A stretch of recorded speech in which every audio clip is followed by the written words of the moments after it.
I knew the axe was falling the moment I walked into the conference room and smelled the distinct, cloying scent of desperation by Chanel coming off the new CEO. Claire, the founder's daughter and a woman whose business acumen was entirely inherited alongside her daddy's hairline, was sitting at the head of the table like she was waiting to order a mimosa at brunch. The air conditioner in the boardroom was humming a low, mournful tune, probably grieving the death of common sense in this building. I took my seat, placed my phone face down, and waited for the circus to start. It didn't take long. Claire didn't believe in warm-ups, she believed in disruption, which is corporate speak for I'm going to break things I don't understand and blame the IT department. She cleared her throat, a sound like a jagged pebble rattling in a tin can. Michelle, she said, flashing a smile that was all teeth and no warmth, like a shark that had just paid for veneers. We've been reviewing the Q3 operational redundancy metrics. It seems your position as chief infrastructure architect is, how do I put this, legacy baggage. I didn't blink. I've been in this game for 20 years.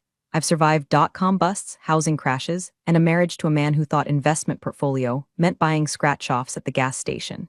You learn to spot a hustler a mile away. Speaking of spotting things early, if you're digging this confession so far, go ahead and smash subscribe button and drop a like.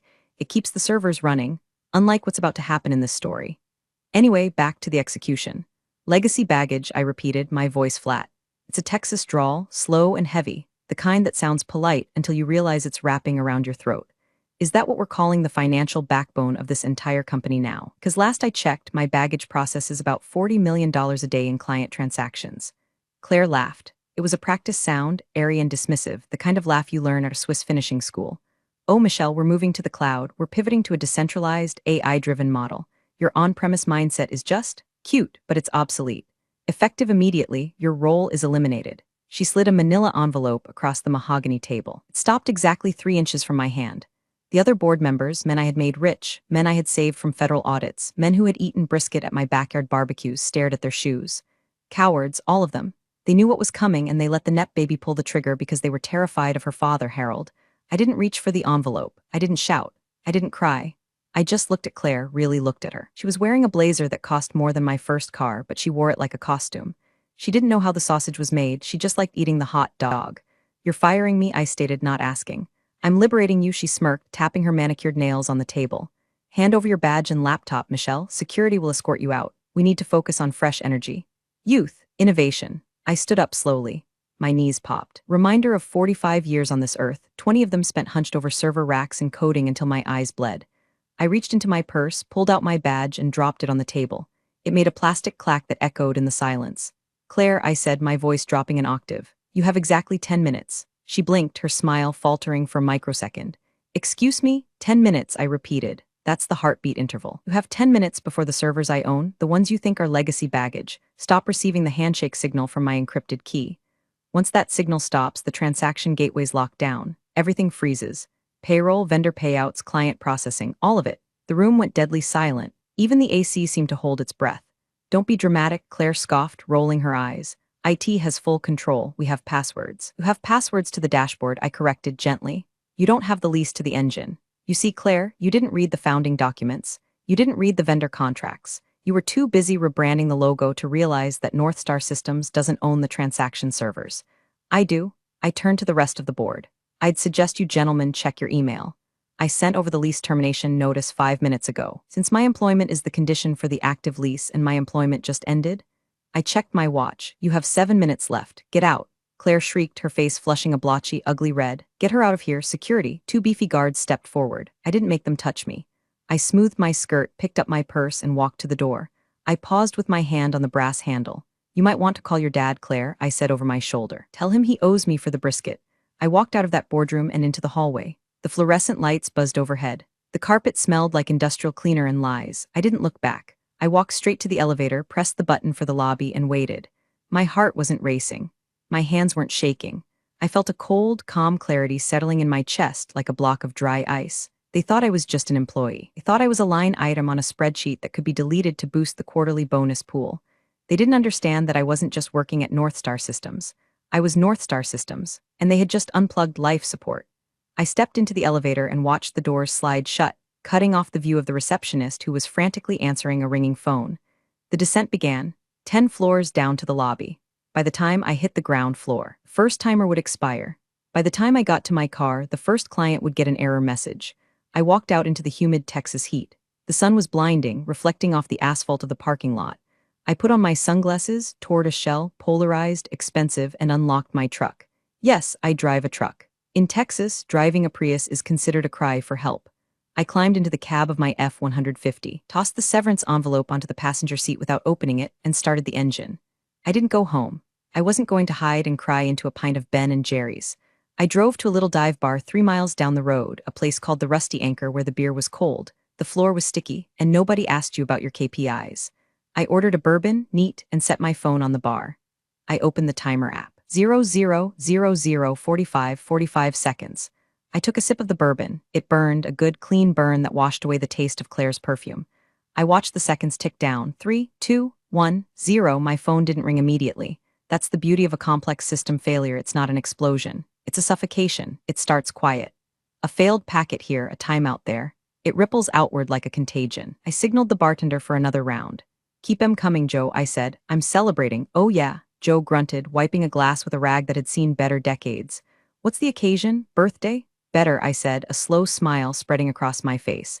I just became the most expensive consultant in the state of Texas. The phone screen lit up. A notification from the internal Slack channel, which I hadn't been removed from yet because Claire's disruption team was too incompetent to revoke my credentials properly. System alert, critical gateway timeout. Error code, dead man switch, I chuckled. I had coded that error message myself 5 years ago, late one night after Harold had promised me that I would always be taken care of.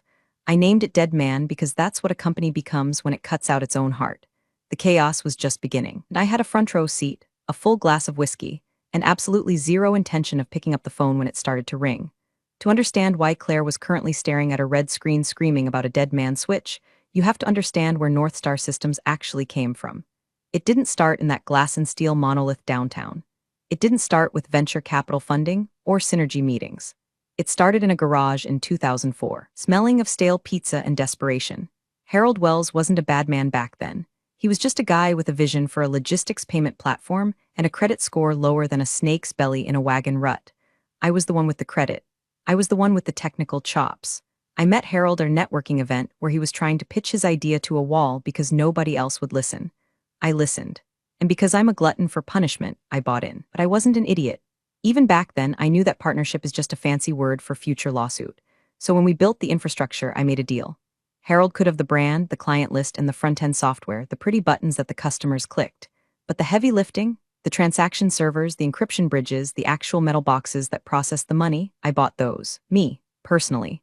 I formed a separate LLC, Ironclad Holdings, and I leased the infrastructure back to North Star. It was a tax move at first, a way to protect assets. Harold loved it because it kept the debt off North Star's books while we were trying to get loans. He signed the Master Service Agreement, MSA, without even reading the fine print. The fine print said this: the lease for the critical infrastructure is valid only so long as Michelle Vance is employed as the chief infrastructure architect of North Star Systems. Upon termination of her employment for any reason other than gross criminal negligence, the lease terminates immediately. For 20 years, that contract sat in a fireproof safe, gathering dust. North Star grew, we moved out of the garage, we hired staff, Harold got rich. I got comfortable, and then Harold got old and he decided to retire to a golf course in Florida, handing the keys to the kingdom over to Claire. Claire, who thought the cloud was actual magic and not just someone else's computer. Claire, who had spent the last 5 years finding herself in Bali on the company dime while I was pulling all-nighters patching security vulnerabilities. She hated me from day one. I represented everything she wasn't: competent, self-made, and essential. To her, I was just the grump in the corner office who said no to her expensive, stupid ideas. I sat in the bar, swirling the amber liquid in my glass, remembering the look on Harold's face when we landed our first $1 million client. He had hugged me, tears in his eyes, and said, "Michelle, you're the bedrock of this place. We don't exist without you." Well, Harold, you were right. I pulled up the remote admin terminal on my phone, not for North Star, but for Ironclad Holdings. The interface was simple, black background, green text. No fancy graphics, just raw data. The logs were scrolling by faster now. 14:15:00 handshake failed. 14:15:01 handshake failed. 14:15:02 connection refused, authentication token revoked. It wasn't that I had shut off the servers. I wasn't malicious. I simply stopped authenticated traffic. The servers were running fine. They were humming away in a climate-controlled data center 3 towns over, which I paid for. They just weren't talking to North Star anymore because North Star was no longer a paying tenant. It was like changing the locks on a rental house when the squatter finally leaves. I checked the North Star internal Slack again. It was a bloodbath. DevOps Steve, guys, why is the API returning a 403 forbidden on everything? Project MGR Sarah, clients are calling. The payment portal is down. Is this scheduled maintenance? DevOps Steve, I can't get into the server root. My keys aren't working. It's like the server doesn't exist. Sales Brad, I just lost a transaction mid-closing. What is happening? Then the message I was waiting for. CEO Claire, at everyone stop panicking. IT is fixing it. It's just a glitch from the transition. Michelle sabotaged a few codes on her way out. We will have it back up in 5 minutes. Sabotage, that was cute. She was already spinning the narrative. She was going to try and paint me as the disgruntled employee who cut the wires. She didn't realize that by accusing me of sabotage, she was admitting she had no control over her own product. I took a screenshot of her message. That would be useful later. My phone buzzed. It wasn't a Slack message this time. It was a call. Caller ID Harold Wells Mobile. I stared at the screen. Harold. He must have been on the 9th hole when his phone started blowing up. I debated answering. I really did. There was a part of me, the part that remembered the pizza in the garage, that wanted to pick up and explain it to him gently. But then I remembered the boardroom. I remembered the silence of the men I had worked with for 2 decades. I remembered Claire's laugh. I let it go to voicemail. I wasn't the bedrock anymore. I was the landslide. The bartender, Joe, wandered back over. You all right, darlin'? You look like you're watching a car wreck. I am, Joe, I said, sliding a 20 across the bar. But I'm not in the car. I'm the one who designed the intersection. I opened my email app. I had drafted a message to my lawyer, David, earlier that morning. David was a shark in a suit, a man who charged $800 an hour and was worth every penny. The subject line was, Activation of Clause 14. B. Ironclad Holdings vs. North Star Systems. I hit send. Legal war hadn't even started yet, but the tactical nuke had already been dropped. I ordered some jalapeno poppers. I figured I needed some sustenance. Watching an empire burn is hungry work. By 3:00 p.m., the 5-minute glitch had turned into a 45-minute catastrophe. The rusty anchor was starting to fill up with the early happy hour crowd, mostly blue-collar guys dusting off drywall or oil grease. But my attention was glued to the digital window I had into my old life. I still had access to the chaotic symphony of the Hash Engineering channel. Why? Because I was the one who set up the SSO, single sign-on permissions, and I had buried my own admin rights so deep in the kernel of the authentication server that God himself would need a search warrant to find them. Claire's team of cloud natives wouldn't find that backdoor for weeks. DevOps Steve. Okay. I've tried rebooting the gateway. Nothing. I've tried rerouting the DNS. Nothing. The IP addresses for the transaction nodes are just gone. It's like they fell off the face of the earth. Junior Dev Kyle, Steve, I just ran a trace route. It's stopping at the ISB level. The destination host isn't accepting traffic from our domain. CTO Interim Gary, the guy they hired last week, visionary from Silicon Valley who wears scarves in July, just posted, have we tried flushing the cache? I laughed out loud, startling a guy next to me eating wings. Flushing the cache. It was like trying to fix a decapitation with a band-aid. The problem wasn't code. The problem was hardware ownership. The servers that processed the payments, specifically the high-volume, secure clusters required by banking regulations, resided in a rack at a co-location facility in Dallas. That rack was leased to Ironclad Holdings. North Star Systems connected to it via a dedicated encrypted VPN tunnel. When I walked out, I didn't break the code. I just revoked the VPN certificate. The tunnel collapsed. North Star was currently shouting its transaction data into a void. Then came the first real casualty. Sales VP Karen, no relation to the meme, but acts like it Claire. The Bank of Annieville just called. Their customers are getting transaction declined on every swipe at the grocery store. They are threatening to pull the contract. That's a $4M account, do something. I took a bite of a jalapeno popper, spicy, just like the situation in the server room. I imagined the scene on the 40th floor. The panic, the frantic typing, the smell of nervous sweat battling against the HVAC system. Claire would be screaming by now. She wasn't used to things not working. In her world, if the Wi-Fi was slow, you yelled at the barista. But you can't yell at a server rack. It doesn't care about your dad's money. I decided to twist the knife a little. Not directly, I couldn't interact or I'd show my hand too early, but I could check the logs of the backup system I had insisted they build 3 years ago. Ah, yes, the backup system. One Claire had defunded last budget cycle because redundancy is just paying twice for the same service. I navigated to the backup logs. Last backup 8 months ago. Status, corrupted. Reason, storage limit exceeded. Subscription canceled by user, C. Wells. She had canceled the cloud storage subscription for the backups to save $500 a month, on a company generating $50 million a year. The sheer, staggering incompetence was almost poetic. It was grimecore poetry, written in binary. My phone rang again. This time it wasn't Harold, it was Gary, the scarf-wearing interim CTO. I watched it ring. Ring, ring, I picked up, not to help but to gather intelligence. This is Michelle, I said, keeping my voice cool and professional like I was taking a reservation for dinner. Michelle, thank God, Gary sounded breathless. Look, there's been a misunderstanding. The transition seems to have snagged on some legacy protocols. We need the admin keys for the server cluster, just the root passwords. We can handle it from there. Gary, I said, I don't work for Northstar anymore. Giving you passwords would be a violation of the Computer Fraud and Abuse Act. I can't access systems I'm not authorized for. Don't give me that legal crap, he snapped. The visionary facade was cracking. Claire is breathing down my neck. The system is down. Just text me the damn password and we'll call it even. Call it even? I asked. Gary, do you know where those servers are physically located? The cloud? He guessed. No, Gary, they are in a building in Dallas. A building I pay rent on, a rack I own. You're asking for the keys to my house. Wait, he paused. You own the hardware? I own the metal, the silicon, and the electricity running through it. Since my lease agreement with Northstar was terminated at 2:15 p.m. today, you are currently trespassing on my bandwidth. Jesus, he whispered. Does Claire know? She's about to find out, I said. Good luck, Gary. I hope your resume is up to date. I hung up. The first ripple had turned into a wave. The tech team now knew this wasn't a bug. It was a structural void. They were trying to drive a car that had no engine, and they had just realized the hood was welded shut. I ordered another bourbon. The sun was starting to dip lower in the Texas sky, casting long, orange shadows across the bar. It was the golden hour. Appropriate. I was about to watch their golden goose get cooked. You know the saying, bad news travels fast? In the age of Twitter, X, bad news travels at the speed of fiber optics. By 4:30 p.m., #NorthstarDown was trending locally in Austin and Dallas. I scrolled through the feed on my phone. It was beautiful.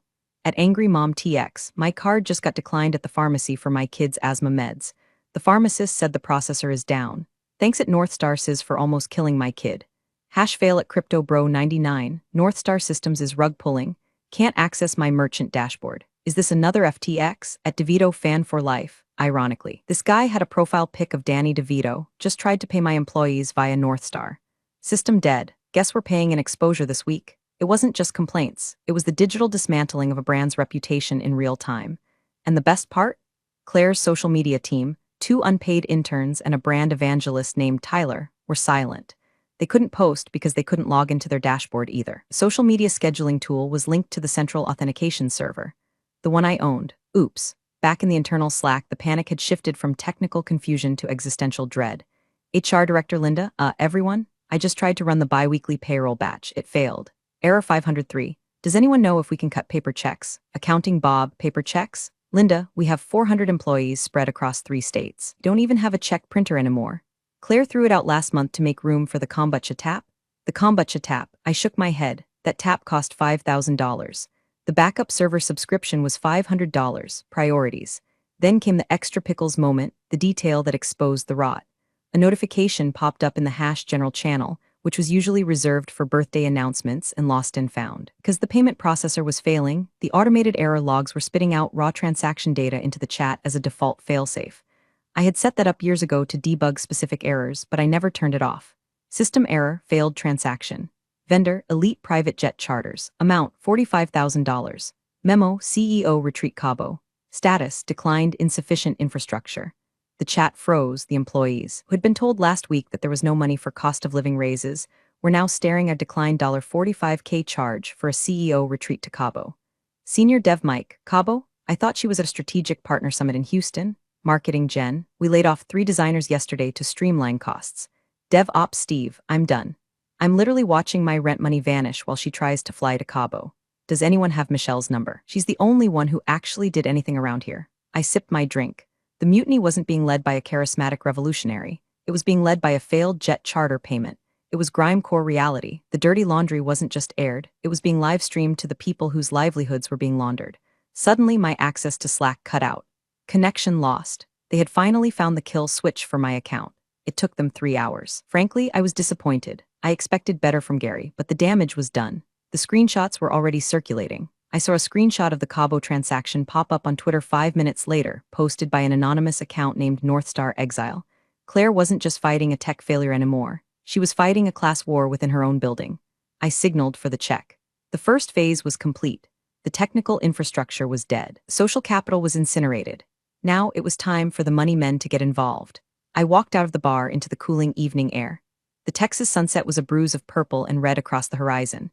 I had a meeting to prepare for, not a scheduled one, but one I knew was coming. My phone buzzed, a text message. From David, lawyer, they just called. Their general counsel is threatening a temporary restraining order and an injunction. I told them to read clause 14. B again, they hung up. I think they're crying. I typed back, let them cry, it hydrates the skin. I got into my truck. The engine roared to life, a deep, reliable sound. Unlike North Star, my truck worked because I took care of it. I maintained it. I respected it. Claire treated her company like a rental car she bought insurance for. She was about to find out that acts of God don't cover acts of Michelle. Harold Wells was a man who believed in handshake deals and the sanctity of a golf handicap. He was currently in Naples, Florida, wearing linen pants that cost more than my mortgage payment, likely nursing a scotch and staring at the Gulf of Mexico. I could picture him perfectly. He'd be holding his phone like it was a grenade that had just had the pin pulled. And it had. The first voicemail appeared on my phone at 5:15 p.m. I didn't listen to it yet. I drove home, a nice ranch-style place on 3 acres outside the city limits. I had bought it with the bonuses Harold gave me back when he still ran the show. It was quiet here. No sirens, no corporate buzzwords, just crickets and the distant hum of the highway. I poured myself a glass of iced tea. I was done with the bourbon for now. I needed a clear head for the endgame and sat on my back porch. I finally pressed play on the voicemail. Michelle, it's Harold. Look, I'm hearing some disturbing things from the board.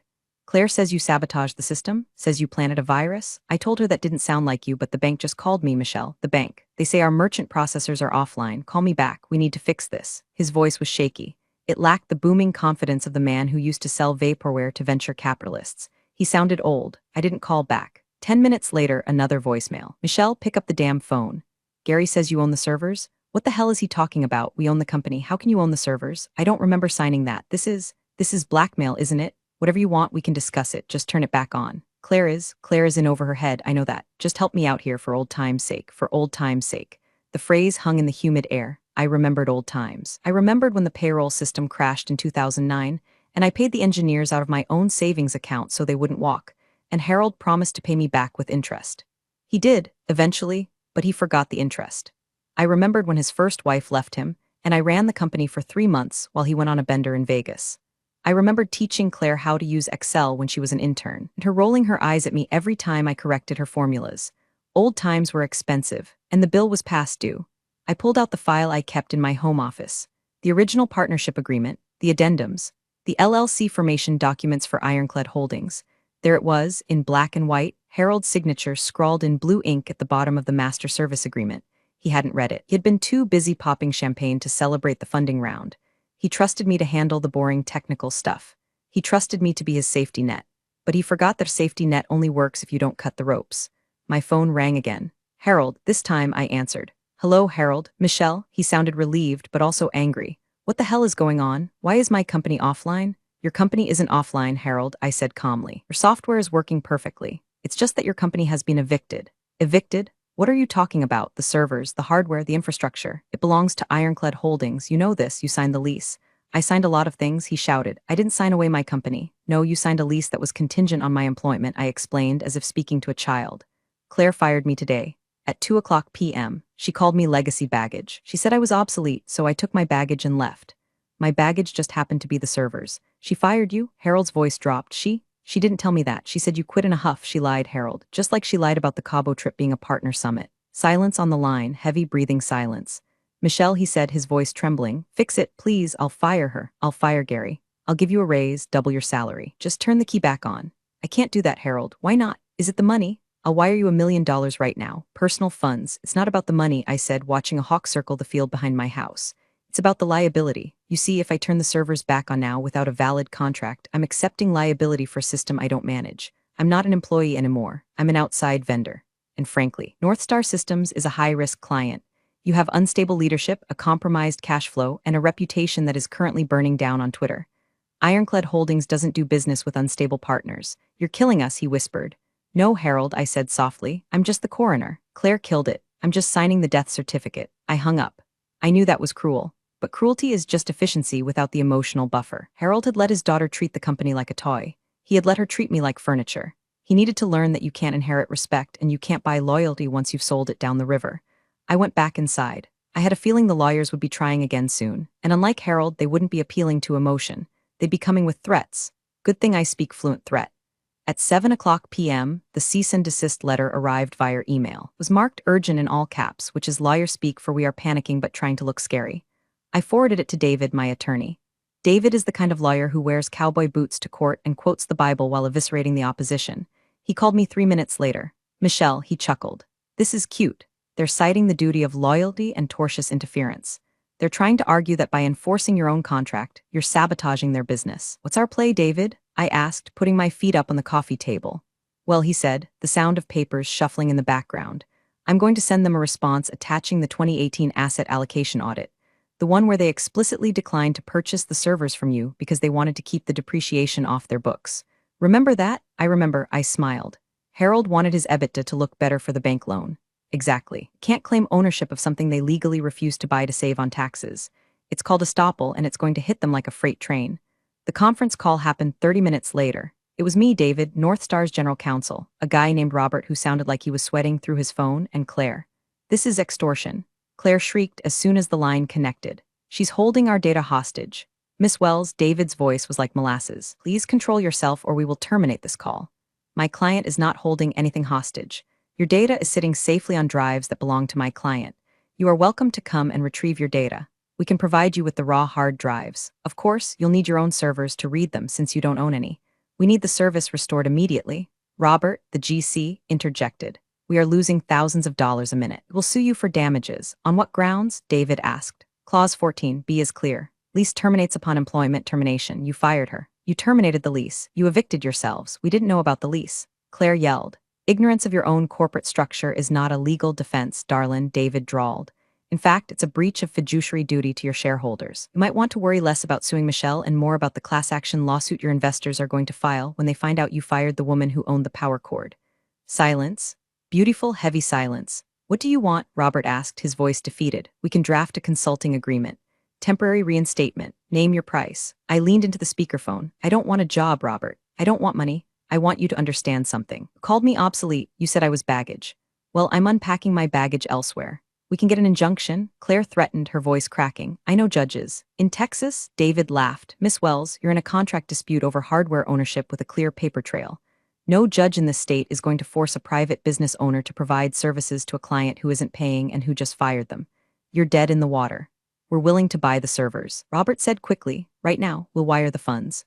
Fair market value plus 20%. Not for sale, I said. Everything is for sale, Robert pressed. No, I corrected. Commodities are for sale, leverage is not, and right now I have all the leverage. Those servers are custom configured. They run proprietary encryption scripts that I wrote. Even if I sold you the boxes, you wouldn't know how to turn them on without me. And I am not for hire. Ruining my company? Claire sobbed. The anger was gone, replaced by pure, spoiled child despair. My dad is going to kill me. He might, I agreed, but at least you'll have plenty of time to work on your resume. I hear legacy baggage handler is a growing field. I hung up the phone.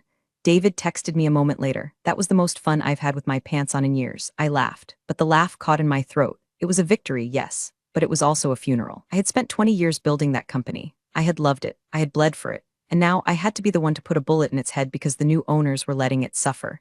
It wasn't malice, it was mercy. I went to my computer and opened up a new window, GoDaddy.com. I typed in a new domain name, South Star Tech.com available. I clicked buy. The king is dead, long live the queen.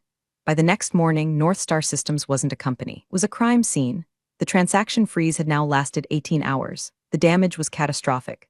Major clients, banks, hospital networks, retail chains had already initiated emergency protocol breaches. They were moving their volume to competitors. Stripe and Square were probably having a record day, feasting on the carcass of North Star's market share. My phone was buzzing nonstop, but not from management. It was the staff. DevOps Steve, hey Michelle. Gary just resigned. He literally walked out, threw his scarf in the trash can and left. Claire is locked in her office.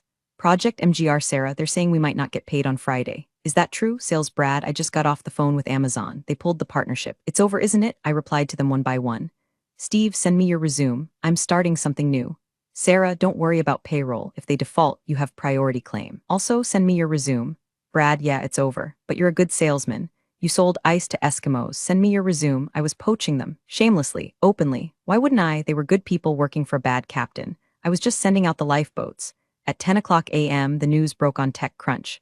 Headline, North Star Systems goes dark. CEO disruption leads to infrastructure collapse. The article quoted an anonymous source, definitely Gary, saying that the CEO had fired the owner of the servers without realizing she didn't own the servers. The internet ate it up. It was the perfect storm of corporate schadenfreude. Memes of Claire, taken from her influencer CEO Instagram page, were being captioned with 404 CEO not found and gaslight, gatekeep, glitch. I watched from my home office as I set up the framework for South Star Tech. It wasn't hard. I already had the hardware ironclad holdings. I had the capital, my savings, plus the settlements that were inevitably coming. And now I had the talent pipeline. I received an email from the biggest client Northstar had, a national logistics firm called Trans Global. Their CTO, a guy named Marcus who I had known for years, sent a direct message. Subject, are you operational? Body, Michelle, we know what happened. We know who holds the keys. If you spin up a new instance under a new entity, we will move our entire volume to you. We trust the architect, not the logo. Let us know. That was the nail in the coffin. Northstar wasn't losing clients to competitors. They were losing them to me, and I hadn't even printed business cards yet. I called Marcus back. Give me 48 hours to scrub the servers and re-image them with a new encryption key. I'll have you processing by Monday. Done, Marcus said. We're serving Northstar with a breach of contract notice today. I hung up and looked at the whiteboard in my office. I drew a line down the middle. On the left, legacy baggage. On the right, future revenue. I started moving names from the left to the right. The office in downtown was probably in chaos. I imagined the empty cubicles, the ringing phones echoing in the void, the smell of fear and stale coffee. Claire was likely trying to spin this as a strategic pause, but nobody buys a pause when money is involved. Money likes speed. Money likes certainty. I was certainty. Claire was chaos.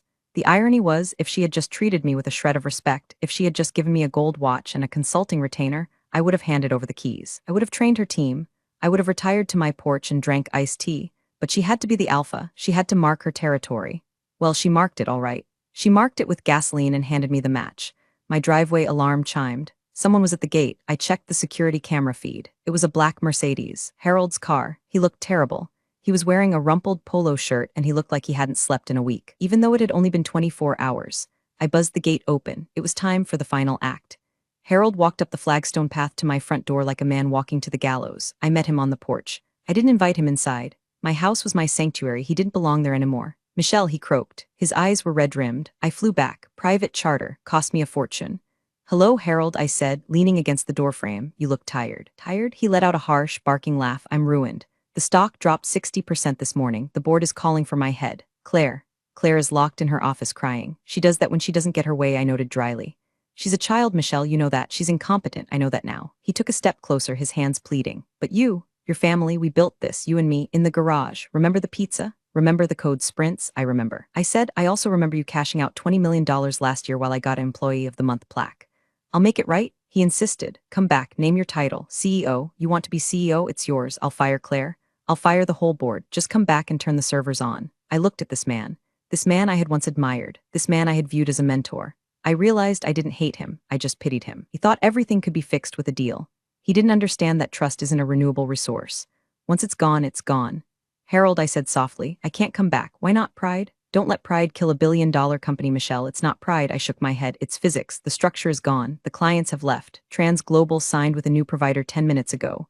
His face went pale. Who did they sign with? Me, I said. South Star Tech. Harold stared at me. His mouth opened, then closed. He looked like he had been punched in the gut. You started a competitor? I didn't start a competitor, Harold. I just kept doing my job. I provide infrastructure to clients who need stability. Northstar couldn't provide stability, so the market corrected itself. You stole my clients, he accused, a flash of the old anger returning. I didn't steal anything, they called me. They called me because they know I own the engine. They know that when I say uptime, I mean it. They know that when you say innovation, you mean nepotism. He slumped against the porch railing. The fight drained out of him. He looked out at the oak trees in my yard. I should have never given it to her, he whispered. I knew she wasn't ready, but she's my daughter. What was I supposed to do? You were supposed to protect the company, I said. You were supposed to protect the people who worked for you. You were supposed to protect me. He looked at me, tears gathering in his eyes. I'm sorry, Michelle. I know you are, Harold. I believe you. I stood up straight. But apologies don't reboot servers. What happens now? He asked, sounding like a lost child. Now, I shrugged. Northstar files for Chapter 11. You liquidate the assets, the brand, the IP, the furniture. My lawyers will be in touch about the unpaid lease invoices. We'll be first in line as creditors. And you? I'm going to work, I said. I have a new company to run, and I have a lot of resumes to review. Your old staff needs jobs. Harold nodded slowly. He understood it was over. The legacy he thought he was leaving to his daughter was gone. He had traded a kingdom for a family photo op, and now he had neither. He turned and walked back to his car. It looked smaller than I remembered. I watched him drive away. I didn't feel triumphant. I didn't feel giddy. I felt clean. It was like scrubbing a dirty floor. The grime was gone. The surface was raw, but it was ready for something new. I went back inside and poured myself one last bourbon, to old times, and to being obsolete, 3 months later. The carcass of North Star Systems is still being picked over by the vultures in bankruptcy court. Claire was removed by the board 2 days after the collapse. Rumor has it she's back in Bali, healing her trauma and launching a podcast about toxic workplaces. The irony is thick enough to choke a horse. Harold had a minor stroke. He's recovering, but he's out of the game. He spends his days on the porch in Florida, probably wondering where it all went wrong. I sent him a card. I didn't sign it. South Star Tech is booming. We're operating out of a converted warehouse in East Austin. No marble tables, no kombucha taps, just rows of desks, humming servers, and the smell of coffee that actually works. I hired back 80% of the North Star engineering team. Steve is my VP of engineering. Sarah runs operations. They're making 20% more than they did under Claire, and they have equity. Real equity. Not phantom stock options that vest in a decade. We bought the North Star client list for pennies on the dollar during the liquidation auction. It was satisfying to sign that check. I basically bought my own life's work back for the price of a used Camry. I'm not the chief infrastructure architect anymore. I'm the owner, the CEO, the janitor if I need to be. I still drive my truck. I still drink bourbon. And I still keep that original contract framed on my wall. It's a reminder. People like Claire think power comes from a title. They think it comes from sitting at the head of the table. They don't understand that power is plumbing. It's the stuff you don't see. It's the wires in the wall. It's the sewer lines. It's the servers in the cold, dark room. As long as the shit flows and the lights turn on, nobody cares about you. But the second you turn the valve, the second you pull the plug, you realize who really runs the world. It's not the people in the suits. It's the people with the keys. I was sitting in my new office, listening to the hum of the my racks, when my phone buzzed. A LinkedIn notification. Claire Wells has viewed your profile. I smiled. I didn't view hers back. I blocked her. Then I put on my headphones, turned up some Danny DeVito Asmer, Don't Judge, It Centers Me, and went back to work. They called me obsolete. I call myself the upgrade. TLDR, CEO fired me thinking I was useless. Didn't realize I personally owned the servers running the company. I turned them off. Company collapsed. I started a new one with their clients and staff. Don't mess with the plumber. Real power doesn't need to shout. It operates with quiet, undeniable precision. Michelle showed them exactly what obsolete truly looked like, making it clear that true value isn't always announced from a podium. Its absence, however, leaves an undeniable void. Appreciate you all for sticking through this one. See you in the next story.